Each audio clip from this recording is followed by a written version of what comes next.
Movie की शुरुआत होती है स्विमिंग पूल के ओपनिंग से। वहीं पर एक लड़की स्विमिंग करते हुए दिखाई जाती है जिसका नाम होता है ब्री, और वह स्विमिंग करने के बाद काफ़ी थकी हुई भी दिखाई जाती है। आगे हमें स्विमिंग पूल का मैनेजर दिखाई देता है जिसका नाम है मैक ग्रैडी।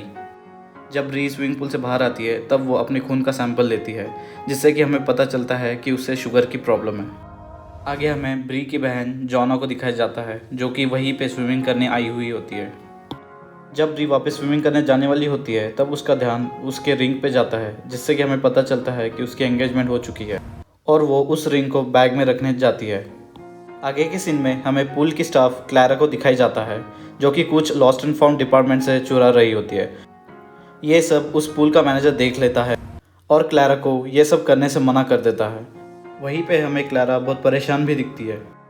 वहीं पे जॉना भी स्विमिंग करने आ जाती है और वो स्विमिंग पूल में कूद जाती है। तभी मैनेजर सबको पूल से बाहर निकलने के लिए कहता है। जॉना कहती है कि अभी पूल को क्लोज होने में टाइम है। तभी मैनेजर कहता है कि वीकेंड हॉलीडे शुरू होने वाला है और तुम्हें आसपास लगे नोटिस बोर्ड को भी देखना चाहिए। जब ब्री और जॉना दोनों स्विमिंग पूल से बाहर आते हैं तब ब्री बैग में रखे रिंग को ढूंढती है पर वो रिंग उस बैग में नहीं होती। तभी जॉना कहती है कि शायद तुमने वो रिंग स्विमिंग पूल में गिरा दी और तुम्हें स्विमिंग पूल में भी एक बार चेक कर लेना चाहिए। वहीं पर मैनेजर ब्री और जॉनो को लास्ट वार्निंग देता है ताकि वो वहां से निकल जाए और स्विमिंग पूल को बंद किया जाए। जॉना रिंग को स्विमिंग पूल में ढूंढती है और तभी उसको वो रिंग दिख जाती है और वो ब्री को बुला लेती है। ब्री रिंग लेने स्विमिंग पूल में कूद जाती है और वो रिंग स्विमिंग पूल के जाले में फंस चुका होता है जो कि ब्री से नहीं निकलता। ये देख के जॉना भी स्विमिंग पूल में कूद जाती है ताकि वो ब्री की हेल्प कर सके। मैनेजर को लगता है कि सब चले गए हैं और वो स्विमिंग पूल क्लोज कर देता है। वहीं पर जॉना के बाल उस जाली में फंस जाते हैं और स्विमिंग पूल बंद होने के कगार पे होता है। पर स्विमिंग पूल फाइनली बंद हो जाता है और मैनेजर भी वहां से चला जाता है। जब जॉना के बाल उस जाली से निकल जाते हैं वो दोनों ऊपर आ जाते हैं पर फाइनली वो स्विमिंग पूल पूरा बंद हो चुका होता है और दोनों वहीं पे अटक जाते हैं। वह दोनों मदद के लिए ज़ोर ज़ोर से चिल्लाने लगते हैं पर उनकी आवाज़ सुनने वाला वहाँ कोई नहीं होता। एंड में उनको रियलाइज़ हो जाता है कि वो दोनों वहीं पे अटक चुके हैं। ब्री और जॉना उस कवर को तोड़ने की कोशिश करती है पर वो टूटता नहीं है क्योंकि वो फाइबर ग्लास का बना हुआ होता है। तभी ब्री जॉना को कहती है कि हमें पूल के चारों तरफ कुछ चीज़ ढूंढनी चाहिए ताकि हम इस कवर को तोड़ सके। तभी ब्री को एक फाइबर का टुकड़ा मिलता है और वो ये सोचती है कि इस फाइबर के टुकड़े को यूज़ करके वो उस कवर को तोड़ देगी। आगे जाके उन दोनों को उस कवर में एक ओपनिंग दिखती है जिसमें सिर्फ एक हाथ जाने की जगह होती है। उस ओपनिंग से वह दोनों उस कवर को खींचने की कोशिश करते हैं पर वो दोनों फेल हो जाते हैं।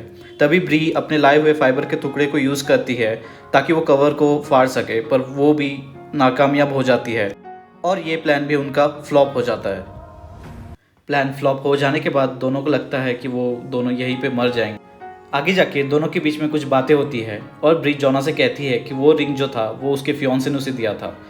यह सुन के जॉना ब्री को कुछ उल्टा सीधा कह देती है जिससे कि हमें यह पता चलता है कि जॉना ब्री से जेलस है। ब्री अब आखिर में वापस उस रिंग को निकालने जाती है और वो इस बार उस रिंग को उस जाली से निकालने में कामयाब हो जाती है। ब्री अब उस पुल से निकलने के लिए कुछ और रास्ता ढूंढती है और उसको आइडिया आ जाता है कि अगर वो उस जाली को यूज़ करे तो वो उस पुल के कवर को इजीली तोड़ सकती है। ये आइडिया ब्री जॉना के साथ शेयर करती है पर जॉना पूल में जाने के लिए मना करती है क्योंकि उसको अब पानी से डर लगने लगा था। फाइनली ब्री उस जाली को निकालने के लिए पूल के अंदर चली जाती है पर वो जाली उसके अकेले से निकल नहीं पाती और वो फाइनली आई थी। जब ब्री और जॉना बात कर रहे होते हैं तब उनको पूल के बाहर किसी की आवाज़ आती है और वो कोई नहीं बल्कि पूल की स्टाफ क्लैरा होती है। क्लैरा भी उनको मदद करने के बजाय वो उस सिचुएशन का फ़ायदा उठाने की सोचती है। मदद करने के बजाय वो ब्री का वॉलेट और मोबाइल चेक करती है और साथ ही में एटीएम का भी पिन पूछती है। इससे हमें यह पता चलता है कि क्लैरा को भी पैसे की बहुत ज़रूरत है।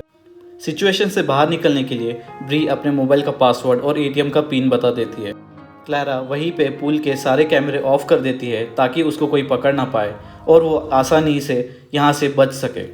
आगे जाके क्लैरा इन दोनों को बताती है कि वो जेल में थी और यहाँ तक आने के लिए उसको कितना स्ट्रगल करना पड़ा है और वो ये पैसे लूटने का चांस नहीं छोड़ना चाहती। और क्लैरा ब्री का एटीएम लेके वहाँ से चली जाती है। रात होने लगती है पर ब्री और जॉना की मदद करने कोई नहीं आता और वो वहीं पे वेट करने लगते हैं। अब टाइम है नेक्स्ट मॉर्निंग और क्लैरा वापस उन दोनों से मिलने के लिए सुबह सुबह चली आती है। क्लारा ब्री के अकाउंट में सिर्फ $80 पाती है और गुस्से में वो इन दोनों से यह कहती है कि तुम्हें इसी तरह इस स्विमिंग पूल में अटके रहना चाहिए। और इसी रीज़न से जब ब्री क्लारा को डायबिटीज़ का इंजेक्शन मांगती है तब क्लारा उसको मना कर देती है। यह सब सुन के ब्री को गुस्सा आने लगता है और वो क्लारा को सबक सिखाने का सोचती है। ब्री रोने का नाटक करती है और यह सुन के क्लारा उसके पास आने लगती है। तभी अचानक ब्री उस फाइबर के टुकड़े से क्लारा के कान में वार कर देती है और क्लारा घायल हो जाती है। और साथ ही में क्लारा को भी गुस्सा आने क्लारा उस क्लोरीन के सप्लाई को वापस बंद कर देती है। क्लारा आगे जाके ब्री की सबसे इम्पोर्टेंट चीज़ मांगती है जो कि होती है उसकी एंगेजमेंट रिंग। और ब्री के पास कोई ऑप्शन नहीं होता और वो रिंग क्लारा को दे देती है और क्लारा वहाँ से चली जाती है। अटके रहने की वजह से एक और रात निकल जाती है और यहाँ पे ब्री की तबीयत ख़राब होने लगती है और साथ ही में दोनों के बीच में टेंशन भी बढ़ने लगता है। उसी रात क्लारा अपनी गलती का एहसास होने की वजह से उन दोनों से बात करने आती है और वो ये बताती है कि वो इन दोनों को वहाँ से बाहर निकाल देगी। पर जब वो उस स्विमिंग पूल का कवर खोलने जाती है तो वो उससे खुलता नहीं है और वो उस काम में फेल हो जाती है और वो भी फ्रस्ट्रेटेड हो जाती है। फाइनली वो उन दोनों को बताती है कि उससे वो पूल का कवर नहीं खुल रहा और वो वहाँ से चली जाती है। ब्री फाइनली जॉनो को मोटिवेट करती है और बताती है कि हम यहाँ से ज़रूर निकलेंगे। यह सुन के जॉना उस जाली को निकालने वापस चली जाती है पर वो फेल हो जाती है और वो वापस ऊपर आ जाती है। तभी जॉना ब्री को एक टॉवेल मांगती है जो कि उसी पूल में अटका हुआ होता है और उस टॉवेल के मदद से जॉना उस जाली को निकालने में कामयाब हो जाती है। जब जॉना उस जाली को लेके ऊपर आती है तब वो देखती है कि ब्री की हालत ख़राब हो चुकी है और वो बेहोश हो चुकी है। तभी जॉना ब्री को सीपीआर देती है और ब्री होश में आ जाती है। जॉना फाइनली इस जाली की मदद से पूल के कवर पे पूरे ज़ोर से वार कर देती है। इस ज़ोरदार वार की वजह से उस पूल का कवर टूट जाता है और वो दोनों फाइनली पूल से बाहर आ जाते हैं और जॉना बैग से इंजेक्शन लेके ब्री को इंजेक्शन लगा देती है। इस तरह से ब्री की भी जान बच जाती है। तभी वहाँ पे क्लारा आ जाती है और वो उन दोनों पे गन पॉइंट कर देती है। क्लारा को लगता है कि ब्रिक और जॉना पुलिस को सब बात बता देंगे जो कि क्लारा ने उनके साथ की थी। फाइनली क्लारा को अपनी गलती का एहसास हो जाता है और वो गन को नीचे रख देती है। तभी क्लारा ब्री की एंगेजमेंट रिंग जॉना को दे देती है। जॉना को भी क्लारा के लाइफ के सिचुएशन का एहसास होता है और वो क्लारा को वहाँ से जाने के लिए कहती है और तभी जॉना पुलिस को फ़ोन करती है और इस तरह से जॉना और ब्रिक की लाइफ सेव हो जाती है। फाइनली पुलिस वहाँ पहुँच जाती है और इस तरह से ब्रिक की भी जान बच जाती है एंड जॉना ब्रिक को उसकी एंगेजमेंट रिंग दे देती है जो कि क्लारा ने उनको रिटर्न कर दी थी एंड इस तरह से मूवी का एंड हो जाता है। Thank you for watching this movie review. I hope आपको ये मूवी रिव्यू पसंद आया हो और ऐसे ही इंटरेस्टिंग मूवी रिव्यूज़ के लिए सब्सक्राइब करें मूवीज़ मिंगल। Thank you.